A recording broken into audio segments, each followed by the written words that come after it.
हम लोग पढ़े थे आर्क वेल्डिंग क्या होता है। उसके बाद हमने मटेरियल के बारे में पढ़े थे कि जैसे स्टेनलेस स्टील है कौन सा वेल्डिंग प्रेफर करते हैं, कास्ट आयरन है कौन सा वेल्डिंग प्रेफर करते हैं। तो हम नेक्स्ट लेक्चर पे चलते हैं, shielded metal arc welding. Shielded metal arc welding, इसको शॉर्ट में हम लिखते हैं एस से शिल्डेड, एम से मेटल, ए से आर्क, डब्ल्यू से वेल्डिंग। तो ये जो हम लोग इसको हम लोग बेसिक आर्क वेल्डिंग बोलते हैं।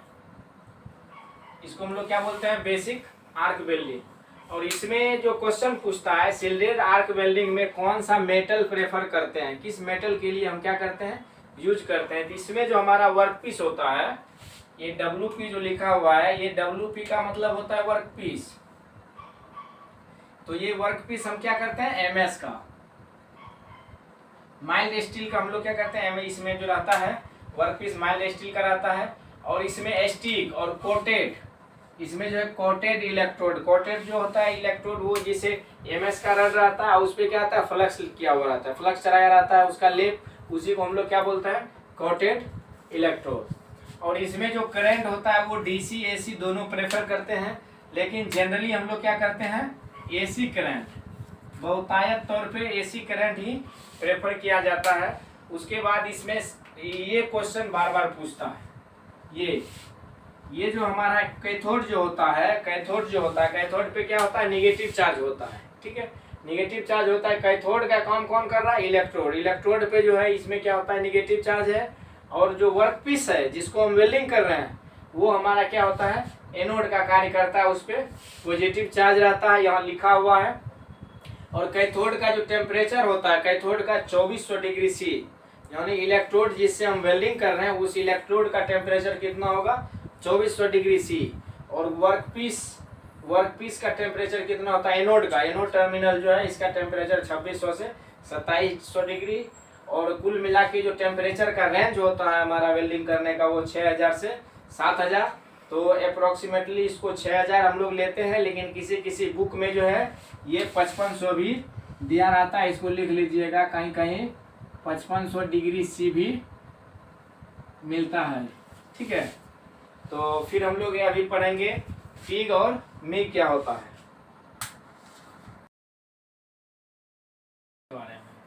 टिग वेल्डिंग, इसका पूरा नाम है टंगस्टन इनर्ट गैस वेल्डिंग। इसका दूसरा नाम है टंगस्टन इनर्ट आर्क वेल्डिंग। ये जो प्रेफर किया जाता है मेनली, ये देखिए यहाँ लिखा हुआ है, mainly prefer for thin sheet के लिए, और थिन शीट के लिए भी किया जाता है। और जनरली कहाँ किया जाता है? मास प्रोडक्शन में इसका यूज किया जाता है। टिग वेल्डिंग का कहाँ किया जाता है? मास प्रोडक्शन में यूज किया जाता है। ये कॉस्टली वेल्डिंग होता है। और यह नाम से पता चलता है टंगस्टन इनर्ट, इनर्ट गैस आप लोग पढ़े होंगे, देखिए इनर्ट गैस है। तो इस वेल्डिंग में क्या होगा? इनर्ट गैस का यूज होगा। तो जैसे इनर्ट गैस यहाँ क्या है? आर्गन, हीलियम लिए हैं।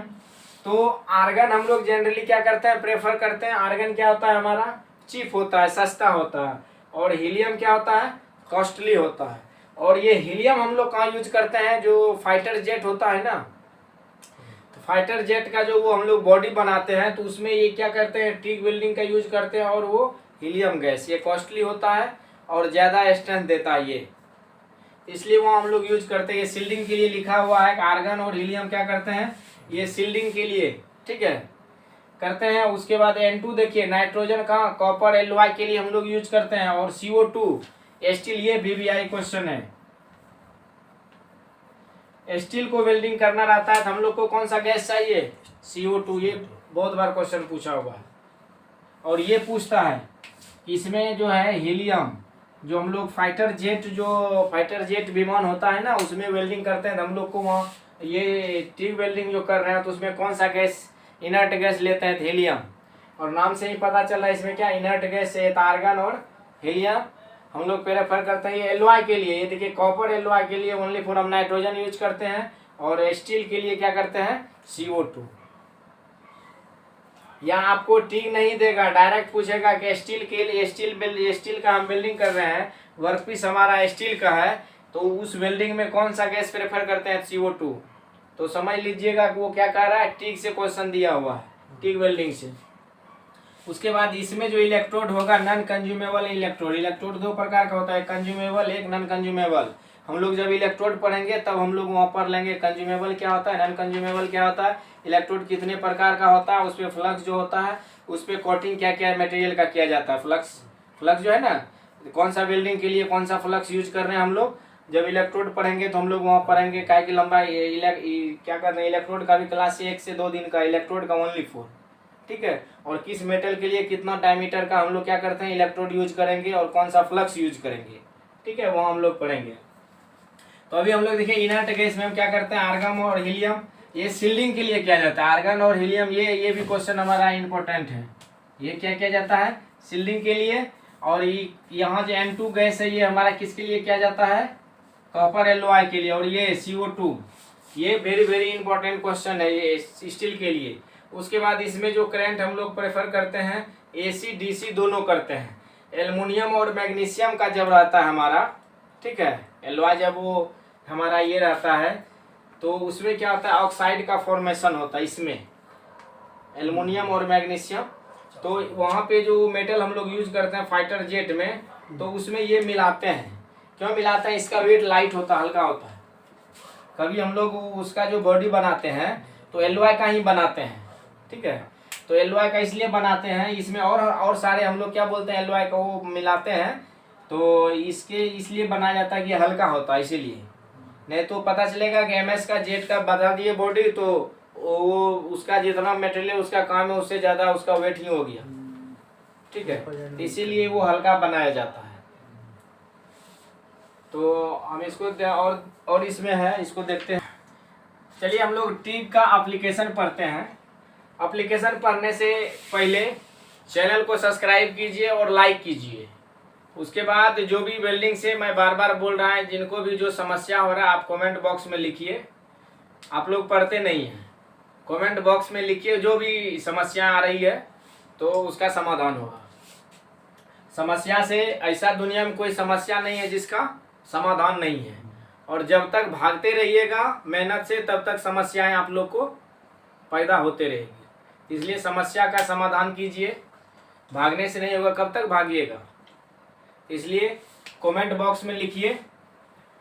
चलिए हम लोग एप्लीकेशन पढ़ते हैं। तो टिग वेल्डिंग जो है हमारा, टिग पढ़ रहे थे, टिग का देखिए एप्लीकेशन क्या होता है कि ये एल्युमिनियम और मैग्नीशियम एलॉय यूज करते हैं इसमें टिग वेल्डिंग में। जो हम लोग वर्कपीस रखते हैं, वर्कपीस में किसका यूज करते हैं, एल्युमिनियम और मैग्नीशियम का एलॉय वाला जो वर्कपीस होता है वही हम लोग क्या करते हैं, यूज करते हैं। और ये इससे मास प्रोडक्शन करते हैं। मेनली यूज कहाँ किया जाता है, एरोस्पेस में, ठीक है। एरोस्पेस जैसे जेट बना रहे हैं हम, विमान बना रहे हैं, तो उस वहाँ पे इसका यूज करते हैं। ये काफ़ी कॉस्टली होता है, इसलिए जो है हम लोग वहाँ यूज करते हैं। और ये जो यूज करते हैं थिन के लिए, अब जैसे इसमें आ रहा है स्टेनलेस स्टील। स्टेनलेस स्टील पे हम लोग पहले भी पढ़ चुके थे। इसमें कौन सा वेल्डिंग यूज करते हैं, प्लाज्मा आर्क वेल्डिंग। और इसमें जो मिला रहता है स्टेनलेस स्टील में, देखिए हाई स्ट्रेंथ एलॉय मिला रहता है, बहुत सारा एलॉय मिला रहता है। उसके लिए हम लोग क्या करते हैं, प्रेफर करते हैं प्लाज्मा आर्क वेल्डिंग। मैं पहले भी बता चुका हूँ।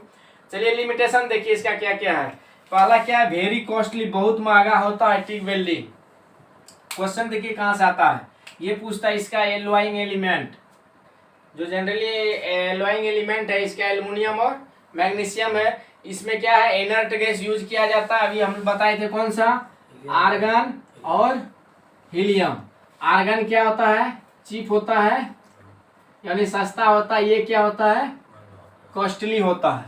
और फाइटर जेट का जो यूज करते हैं हम लोग उसमें, तो उसमें कौन सा ये करते हैं, हीलियम। और जनरली जो विमान में हम लोग यूज करते हैं एरोस्पेस में, तो हम कौन सा करते हैं, आर्गन, ठीक है।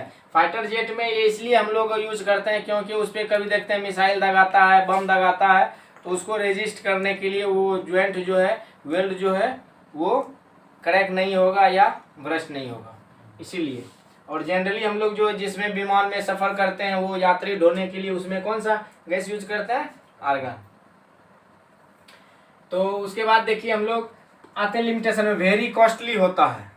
उसके बाद यूज्ड इन मास प्रोडक्शन में, इस वेल्डिंग का यूज कहाँ किया जाता है, मास प्रोडक्शन में। लोकल हम लोग यूज नहीं करते हैं, मास प्रोडक्शन में यूज किया जाता है। Mainly used in aerospace industry में। एरोस्पेस इंडस्ट्री जहाँ है वो एरो का जो पार्ट्स बनता है वहाँ पे उसी इंडस्ट्री को बोला जाता है। Mainly used in thin sheet के लिए, ये पतले सीट के लिए यूज किया जाता है, मोटे सीट के लिए यूज नहीं किया जाता है। तो हमारा इस तरह से क्या हुआ, टिक बिल्डिंग क्या हुआ, खत्म हो गया जो क्वेश्चन पूछता था। अब हम लोग क्या पढ़ेंगे, मेग। अब हम लोग पढ़ेंगे मेग, टिक खत्म हो गया, मेग पढ़ेंगे। उसके बाद हम लोग क्या पढ़ेंगे, गैस बिल्डिंग। इसमें ज्यादातर क्वेश्चन नहीं पूछता है, जहाँ जहाँ ट्रिपल स्टार लगा हुआ है यहाँ से ये क्वेश्चन डायरेक्ट आता है। और थ्योरेटिकली क्वेश्चन है, इसमें कहीं कोई किंतु परंतु नहीं, ना कोई डाटा, ना समझने की बात है। इसको कॉन्सेप्ट क्लियर कर लीजिए कहाँ कहाँ यूज होता है, बस यही क्वेश्चन 3-4 क्वेश्चन इससे पूछता है। और इसमें क्या होता है, दोनों एसी डीसी दोनों करंट यूज किया जाता है, लेकिन जनरली जो प्रेफर किया जाता है वो एसी करंट प्रेफर किया जाता है।